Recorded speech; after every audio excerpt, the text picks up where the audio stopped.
Peningkatan jumlah penumpang di stasiun Senen sudah terjadi juga sejak hari Kamis kemarin dan tanggal keberangkatan yang banyak dipilih oleh pemudik adalah tanggal 27 April sampai 1 Mei 2022. Begitu, ini berarti hari-hari ini juga masih padat begitu Betul. ya. Ada sekitar 28 kereta yang berangkat dari stasiun Pasar Senen. 2 diantaranya merupakan kereta tambahan.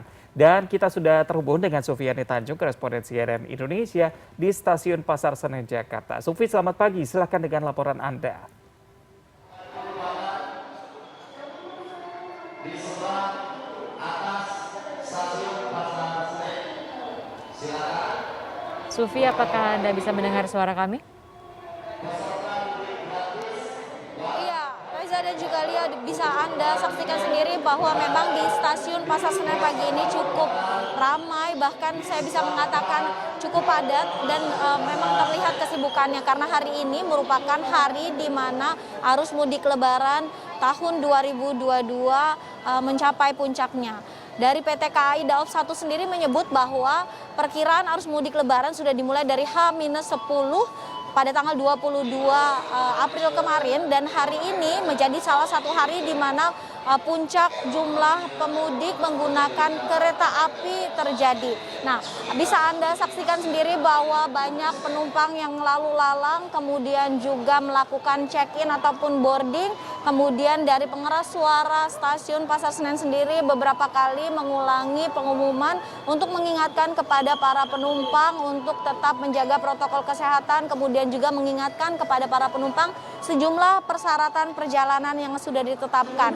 Bagi penumpang yang berusia di atas 17 tahun, penumpang diminta untuk sudah melakukan vaksinasi ketiga atau booster. Kemudian bagi para penumpang yang belum bisa memenuhi persyaratan tersebut, mereka harus melakukan sejumlah tes COVID-19, di mana dari pihak stasiun Pasar Senen sendiri menyediakan booth pelayanan pengambilan sampel antigen untuk penumpang yang baru melakukan vaksinasi dosis kedua. Sementara untuk penumpang yang melakukan vaksinasi dosis pertama diwajibkan untuk melampirkan hasil tes PCR negatif yang diambil dari pusat layanan kesehatan yang berada di luar stasiun. Tidak hanya menyediakan tempat untuk pengambilan sampel COVID-19, stasiun Pasar Senen juga menyediakan booth untuk pelayanan vaksinasi.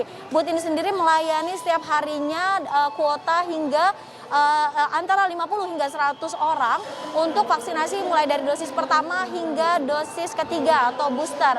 Namun nantinya sentra vaksinasi atau pelayanan vaksinasi ini akan ditutup atau akan berakhir pada 30 April 2022 ini. Nah, Reza dan juga Lia, jika kita bicara apa saja yang menarik dari stasiun Pasar Senen pada mudik lebaran tahun ini. Pada tahun ini kapasitas penumpang yang bisa memenuhi kereta yang diberangkatkan dari stasiun Pasar Senen ini sesuai dengan peraturan dari pemerintah sudah bisa memenuhi kuota hingga 100%. Dan setiap harinya di stasiun Pasar Senen ini terdapat 28 jadwal perjalanan kereta dengan jumlah penumpang, kapasitas penumpang 20.500 orang per harinya. Sementara kalau kita bicara apa sih yang menarik dari kapasitas dan juga perjalanan kereta ini, saya sebutkan sebelumnya bahwa kapasitas kereta menampung sekitar 20.500 orang dengan jadwal perjalanan 28 jadwal perjalanan kereta setiap harinya ke sejumlah lokasi. Namun ternyata tercatat dari website PT KAI sendiri pada hari H-1 atau pada perjalanan puncak di Lebaran tahun 2022 ini terdapat sekitar 20.700 penumpang yang sudah membeli tiket. Kenapa bisa seperti itu? Karena ternyata ada penumpang yang memang menaiki kereta dari stasiun Pasar Senen, kemudian dia turun di Cikarang, dan dari Cikarang ada penumpang lain yang menggantikan penumpang tersebut untuk menuju ke sejumlah lokasi di sekitar titik-titik tujuan kereta ini. Kemudian kita bicara lagi mengenai kemana saja tujuan favorit dari penumpang kereta api sendiri. Terdapat sejumlah lokasi, diantaranya adalah Yogyakarta, kemudian juga Semarang, dan ada juga Cirebon. Demikian Reza dan juga Lia yang dapat kami laporkan untuk saat ini dari stasiun Senen. Baik. Kembali kepada Anda. Baik, terima kasih Sufiani Tanjung melaporkan dari stasiun Pasar Senen, Jakarta. Selamat bertugas kembali.